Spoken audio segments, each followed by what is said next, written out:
Hi guys, it's Mr. Lawton again, coming to you with the third video on our study of the Civil War. Last video we talked about the resources that they had on both sides of the war, and you did a map activity at the end. If you have not uh, gone through those previous two videos yet, please do that first before you do this one, so that you understand what's going on with the chronological order of events here. And so today we're talking about the strategies on both sides of the war, and how that played out during the Civil War.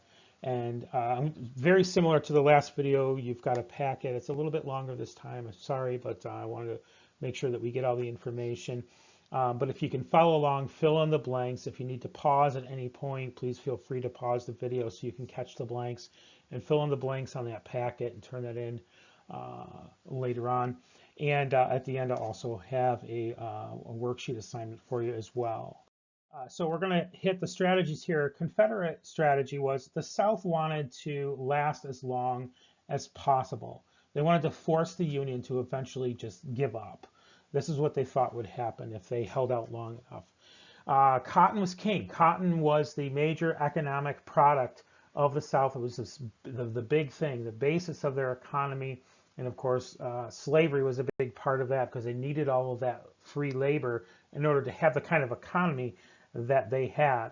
All right, and so this is the first slide on the first page of your packet of the blanks that you're going to fill in, Confederate strategy. Union strategy. The Union wanted to just destroy the South's economy. They wanted to force an end to the war more quickly. So they were kind of the opposite of the South in terms of what they wanted to do. They wanted to end this war quick. They wanted to destroy the South's economy to do it. They had a plan called the Anaconda Plan. What they were going to do was shut off the Southern trade and ruin their economy. They wanted to barricade or blockade anywhere where they would have shipments that could come or go of resources, materials, or soldiers. Winfield Scott was the man that came up with the Anaconda Plan, and they call it the Anaconda Plan because of the snake-like look of the plan. This is kind of what it looked like on the map, where it kind of goes around. Of course, you see up at the top it crosses through the border states there, in between them, and it's kind of a snake shape there. You got the Mississippi on one side where they wanted to cut off supplies as well. And so this was the Anaconda Plan. This is so basically they wanted to blockade at southern seaports to stop goods from coming or going in the South. And so that's basically what the focus or the strategy of the Anaconda Plan was all about. At this point, you're on this third slide, which is on the second page of your packet. The Union also wanted to do a couple other things. They wanted to break the Confederacy in two at the Mississippi River. So even as part of that Anaconda Plan and as part of their blockade thing, they wanted to cut the Confederacy in half at the Mississippi River. They also wanted to destroy Confederate communication and transportation systems.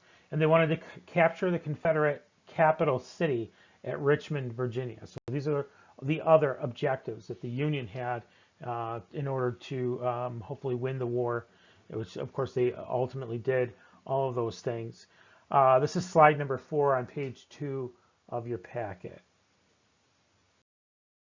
The South tried to force England and France to help them. They were desperate, I think, and what they did was they tried to get England and France to help them with the war effort by basically refusing to send cotton.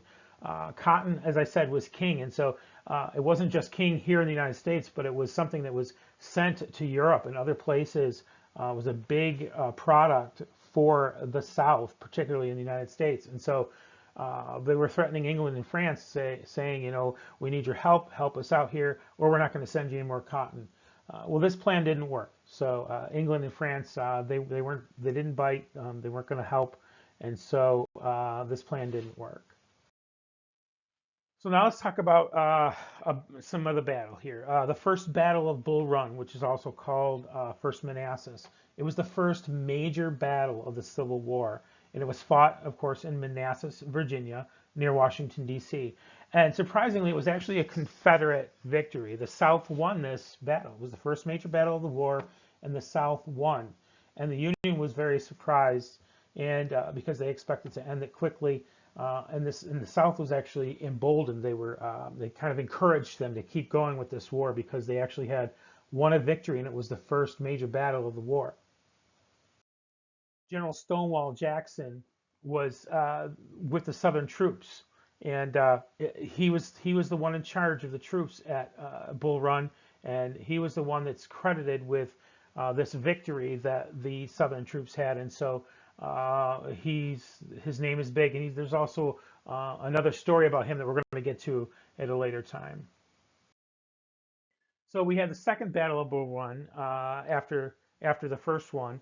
The Confederate win in the first Battle of Bull Run stuns the Union, as I said, who had thought that they would win the war in a couple of weeks. The second Bull Run, also known as Second Manassas, happened just over a year after the first one. In between the two battles in Manassas, Virginia, was a year in which both sides saw victories.